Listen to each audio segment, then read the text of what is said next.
Assalamualaikum warahmatullahi wabarakatuh.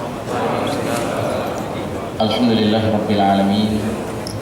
Wassalatu wassalamu ala asyrafil anbiya'i wal mursalin wa ala alihi wa ashabihi ajma'in.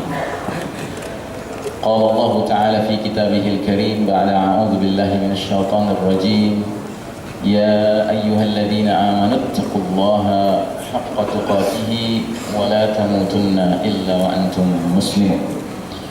Hadirin jamaah salat zuhur rahimakumullah.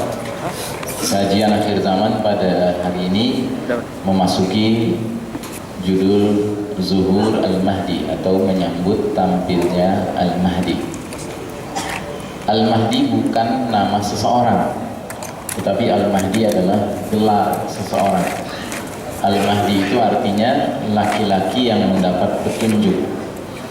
Dan secara istilah yang dimaksud adalah seorang laki-laki beriman di akhir zaman yang Allah takdirkan menjadi Amirul Mukminin, pemimpin orang-orang beriman, yang dikatakan dalam hadis yamla'ul arda qistan wa adlan kama muliat jawran wa zulman.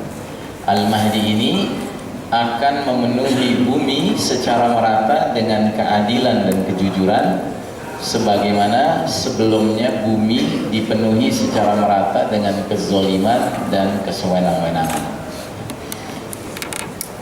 Pembahasan tentang Al-Mahdi ini dalam realitas kita seringkali dinilai sebagai pembahasan yang menjadi monopoli kaum Syiah.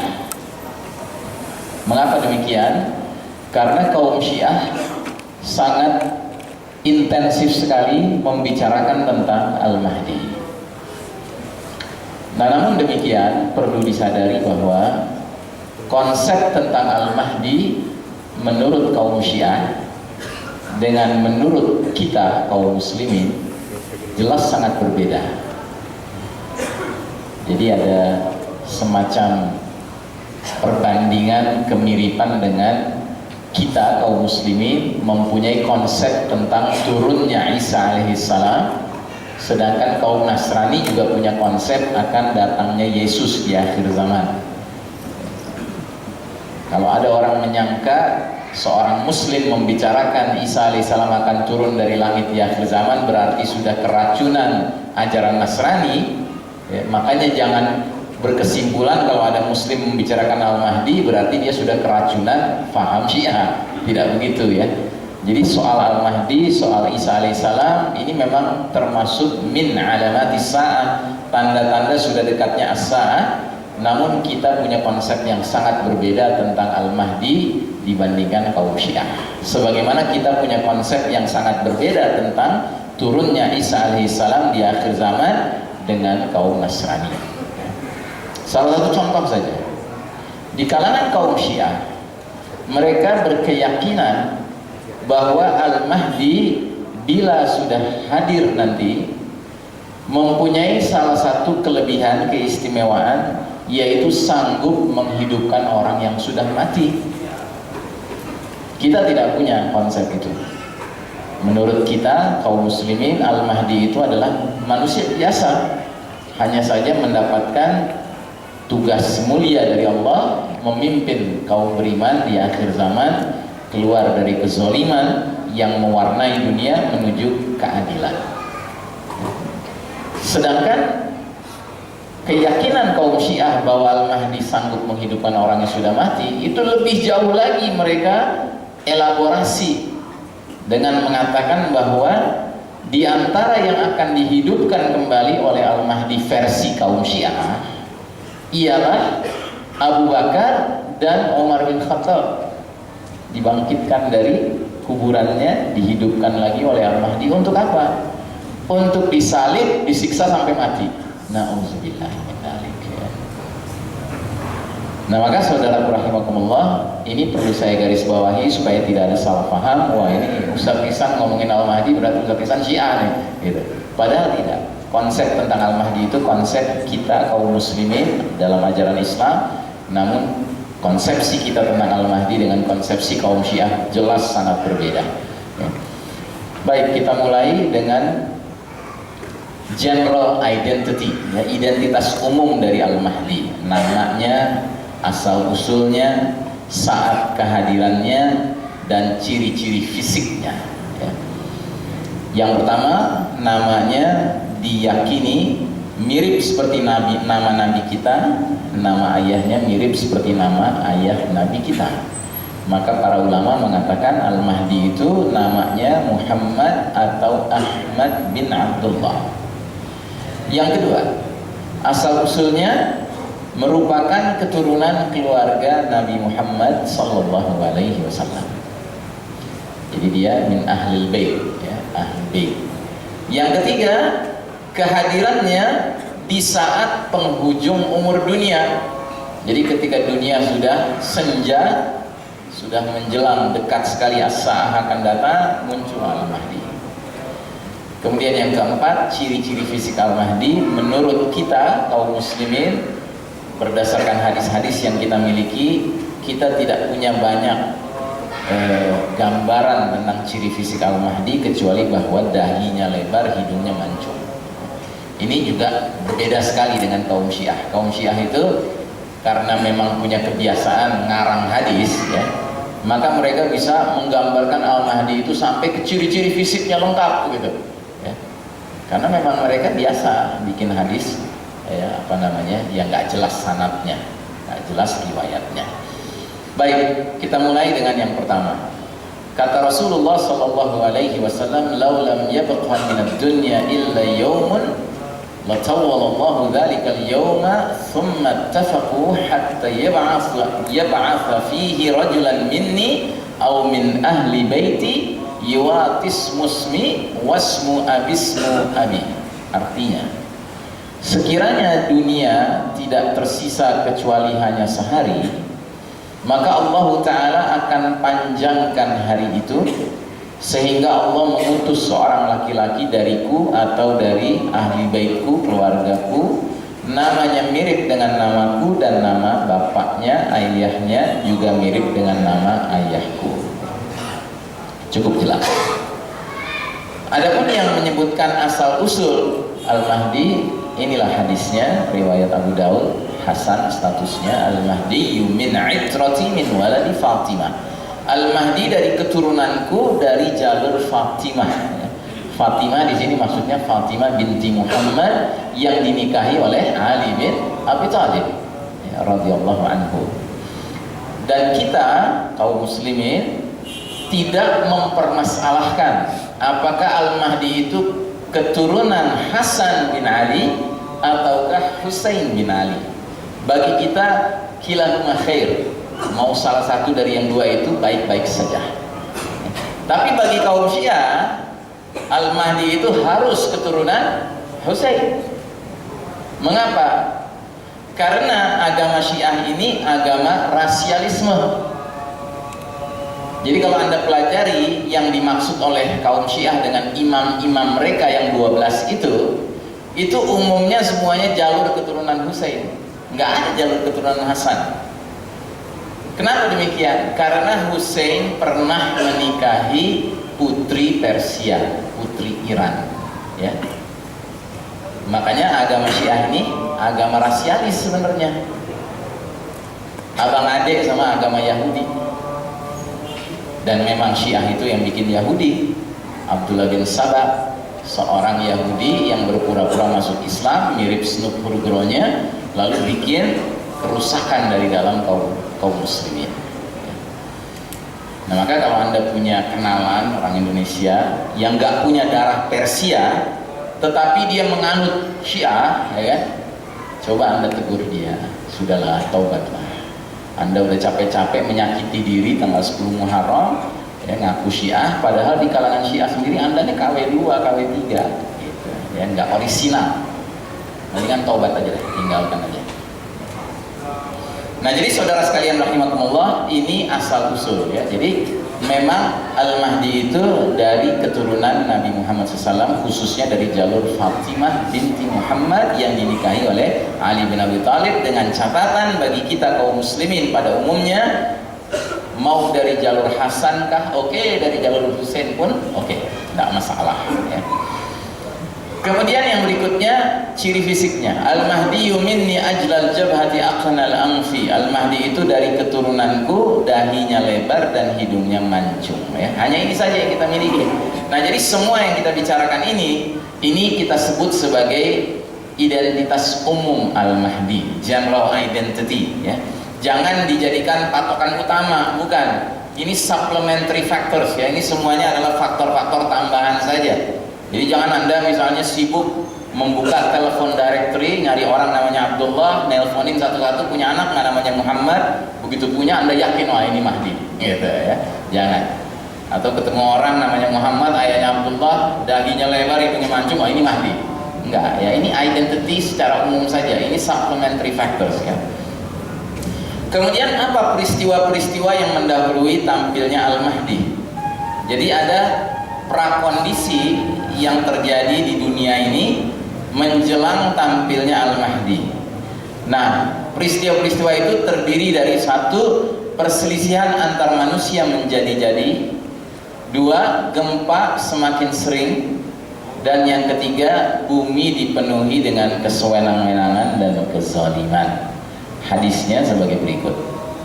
Ubashirukum bil mahdiyyi yub'atsu bi ummati ala ikhtilafin minan nasi wa zalazila fayamla'ul arda qistan wa 'adlan kama muliat jawran wa zulman. Kata Nabi kita sallallahu alaihi wasallam, aku kabarkan berita gembira mengenai Al-Mahdi yang diutus ke tengah umatku ketika banyak terjadi perselisihan antara manusia. Satu, wa zalazil, dan gempa-gempa. Dua, Al-Mahdi akan memenuhi bumi secara merata dengan keadilan dan kejujuran sebagaimana sebelumnya bumi dipenuhi secara merata dengan kesewenang-wenangan dan kezaliman. Tiga ya. Nah, jadi kalau tiga fenomena ini sudah merata di muka bumi, kita harus bersiap-siap. Jangan-jangan keluarnya Al-Mahdi sudah dekat sekali ya. Dan kalau kita jujur dan objektif melihat keadaan dunia sekarang, tampaknya ketiga hal ini sudah lengkap, sudah tersedia. Tapi tentunya Allah Ta'ala yang Maha Tahu sampai seberapa jauh perselisihan antar manusia harus berlangsung, sampai seberapa sering gempa harus terjadi, sampai seberapa jauh kezaliman sudah merata di dunia ini, itulah Allah yang Maha Tahu ya. Tapi kalau bicara sekedar tiga hal ini, sekarang tiga-tiganya sudah lengkap. Perselisihan antar manusia sekarang kurang apa perselisihan? Coba lihat sekarang perselisihan bukan antara muslim dan kafir saja kan? Antar sesama muslim perselisihan juga hebat sekarang. Antar sesama mukmin muwahhid juga hebat sekarang perselisihan. Bahkan antara mereka-mereka yang berada di medan jihad fisabilillah berselisih. Jadi kita mau mengharapkan perselisihan yang seperti apa lagi? Rasanya udah lengkap sekarang. Tapi tetap Allah yang Maha Tahu sampai sejauh mana perselisihan harus terjadi untuk matangnya ya, munculnya Al-Mahdi. Gempa pun demikian. Bagi Anda yang tertarik masalah gempa ini, silahkan Anda buka link ya, www.usgs.com, usgs.com. Ini sejenis BMKG tingkat internasional. Kepanjangannya United States Geological Survey. Jadi ini sebuah badan yang secara aktif dan intensif melakukan pencatatan, updating berbagai gempa yang terjadi di seluruh dunia. Koordinatnya di mana, jam berapa skala Richter ya, itu lengkap dicatat di website ini. Dan kalau Anda perhatikan 20, 30, 50 tahun belakangan ini gempa semakin frequent, semakin sering. Nah, itu yang kedua. Yang ketiga, kezaliman merata ya. Sekarang ini kezaliman bukan hanya terjadi di negara-negara berkembang kempis ya. Di negara-negara maju juga terjadi kezaliman sekarang. Jangan Anda kira di Amerika nggak ada kezaliman. Bahkan beberapa waktu yang lalu di televisi pernah ditayangkan sebuah acara khusus tentang kondisi kriminalitas di Amerika. Mengerikan sekali. Di Amerika itu dalam 1 bulan itu rata-rata bisa 40 polisi tewas mati ditembak. Ya. Masih lebih lumayan di Indonesia. Oh, di Indonesia polisinya yang rajin nembak. Belum mereka yang sering ditembak. Tapi kalau di Amerika sudah polisi yang sering ditembak sampai mati. 40 rata-rata per bulan. Berarti lebih dari 1 kan setiap harinya. Dan kalau kita menilai kezoliman bukan saja berdasarkan pengertian umum kezoliman, ini lebih dahsyat lagi. Yaitu bahasa Al-Qur'annya dalam surat Luqman, ketika memberi nasihat kepada putranya, Luqman berkata, "Ya bunayya, la tusyrik billah, inna syirka la zulmun azim." Hai anakku, janganlah kamu persekutukan Allah. Sesungguhnya mempersekutukan Allah adalah kezaliman yang besar. Nah, sekarang syirik sudah dahsyat sekali. Syirik sekarang di mana-mana. Sebab kalau kita memahami syirik dalam arti yang luas, ya, syirik itu sekarang sudah bukan syirik yang tradisional saja, yang orang pergi ke pergi ke gua-gua gitu ya, terus kemudian menyembah-nyembah Nyai Roro Kidul, ya itu masih syirik tradisional lah. Ya. Masih juga sih rame juga itu syirik tradisional begitu. Ya belum lagi syirik tradisional yang sekarang juga lagi rame walaupun dibungkus dengan bisnis gitu ya. Yaitu orang yang kerjanya ngasah batu gitu, ya kan? Ini kan sebenarnya juga ada unsur syirik tradisionalnya gitu. Ya. Nah, belum lagi syirik tradisional mereka-mereka yang kerjanya pergi ke makam, ya, orang soleh ini, Habib anu, Kiai anu, ya kan, sampai ada majelis taklim sewa bis kan untuk tamasya, ya, melakukan aktivitas yang minimal bidah, maksimal syirik. Ini semua masih kategori syirik tradisional. Belum lagi syirik yang modern. Syirik yang modern adalah mereka-mereka yang sedemikian yakin bahwa tempat kerja dia itulah yang mendatangkan harta dia, bukan Allah yang memberi rezeki kepada dia. Sehingga orang kalau seandainya diperintahkan oleh bosnya untuk melakukan hal-hal yang sifatnya maksiat, dia tetap kerjakan. Kenapa? Karena dia khawatir, ya, dapurnya nggak menyala. Ini kan syirik dalam bentuk yang lain lagi, yaitu dalam bentuk menganggap selain Allah yang mendatangkan rezeki kepada hidupnya. Nah, belum lagi syirik hukum, syirik ketaatan. Oh, ini dahsyat sekali. Yaitu mengakui, mengimani, mematuhi hukum selain hukum Allah. Ini syirik juga, menerima manusia sebagai yang boleh merumuskan hukum dan undang-undang. Ini syirik luar biasa sekarang, syirik yang seperti ini. Nah, jadi kezoliman sekarang ini sudah luar biasa. Maka kalau kita mau jujur dan objektif melihat situasi dunia sekarang, ketiga prakondisi tadi sudah lengkap, ya. Tapi sisanya terserah Allah Ta'ala kapan Allah menilai, ya, nomor 1, 2, 3 ini sudah sampai ke titik intolerable sehingga Allah hadirkan Al-Mahdi. Wallahu a'lam bishawab.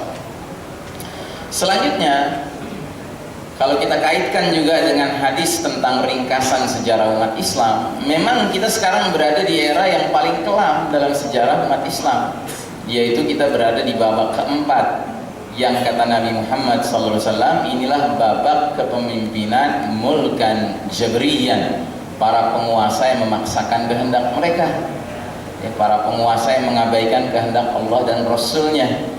This is the darkest chapter of the Islamic history. Ini babak paling kelam dalam sejarah umat Islam, karena Allah mentakdirkan setelah runtuhnya babak ketiga, era raja-raja menggigit, maka bubarlah khilafah. Kemudian kepemimpinan dunia yang tadinya di tangan umat Islam sama Allah dipindahkan ke barat, ke Yahudi dan Nasrani, Eropa, Amerika, yang tidak lain adalah the Judeo-Christian Society. Nah, maka ini adalah era yang paling penuh kezaliman. Inilah era di mana umat Islam babak belur. Let's face it, this is reality. Dan ini tidak perlu kita pertentangkan. Karena apa? Karena Allah sendiri yang mengatakan dalam surat Ali Imran 140, wa tilkal ayyamu nudawiluha bainan nas. Demikianlah hari demi hari masa kejayaan dan keruntuhan suatu umat Allah pergilirkan, ya. Jadi Allah pergilirkan, memang kita sedang lagi giliran di bawah sekarang ini. Yang sedang dikasih sama Allah giliran di atas adalah al-kuffar, al-yahud wan nasara, ya. Sedemikian rupa sehingga di negeri-negeri berpenduduk muslim sekalipun yang boleh menjadi pimpinan adalah yang diridhoi oleh al-yahud wan nasara itu. Kalau tidak bisa dikatakan mereka-mereka yang memang menyerahkan walaknya, loyalitasnya kepada NOS, ya, Novus Ordo Seclorum, yang sudah kita bahas pada kajian sebelumnya. Tidak lain, Novus Ordo Seclorum itu adalah sistem Dajjal. Nah, jadi saudaraku rahimakumullah, maka kalaulah dalam waktu dekat ini Al-Mahdi muncul, itu sesuatu hal yang sangat make sense. Kenapa? Karena kita menilai babak keempat di mana kita berada sekarang ini, ya, walaupun kelihatannya masih sangat dahsyat hegemoni Yahudi Nasrani, tapi tampaknya mudah-mudahan sudah berada di, ya, usia sakratul mautnya babak keempat, mudah-mudahan gitu. Dan tentunya seiring dengan beralihnya babak keempat ke babak kelima, tentunya akan Allah hadirkan Al-Mahdi. Wallahu a'lam bishawab. Ya. Kemudian apa peristiwa-peristiwa yang menyertai tampilnya Al-Mahdi? Ya. Satu, terjadi perselisihan saat wafatnya seorang pemimpin atau khalifah. Dalam hadisnya Nabi menggunakan istilah mautu khalifah, matinya seorang khalifah, wafatnya seorang khalifah. Nanti akan ada pembahasan khusus.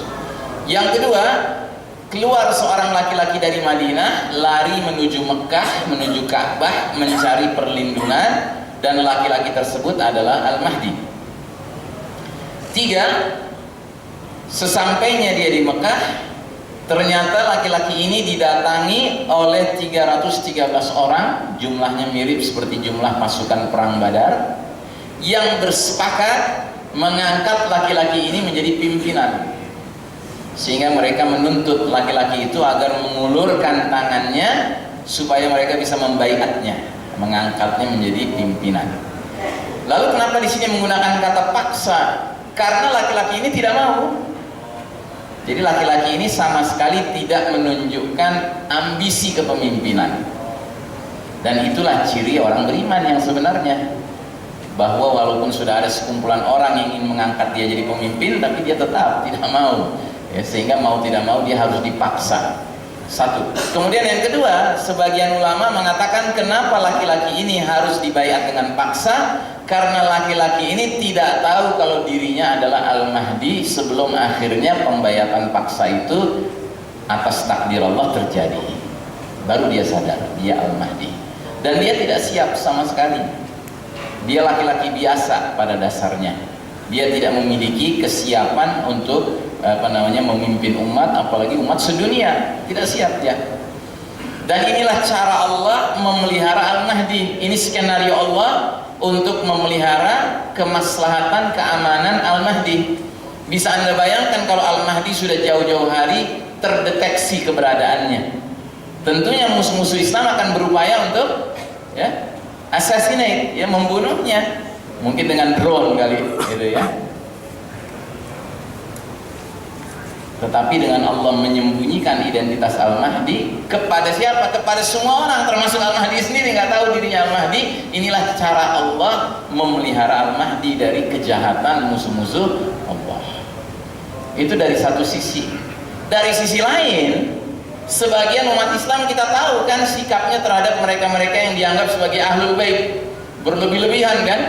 Nah, apalagi kalau Al-Mahdi sudah terdeteksi jauh-jauh hari, jangan-jangan para pencinta Ahlul Bait ini akan memperlakukan Al-Mahdi nggak sekedar dibikin poster 5x5 ditaruh di pojok pancoran, nggak sekedar begitu, ya kan?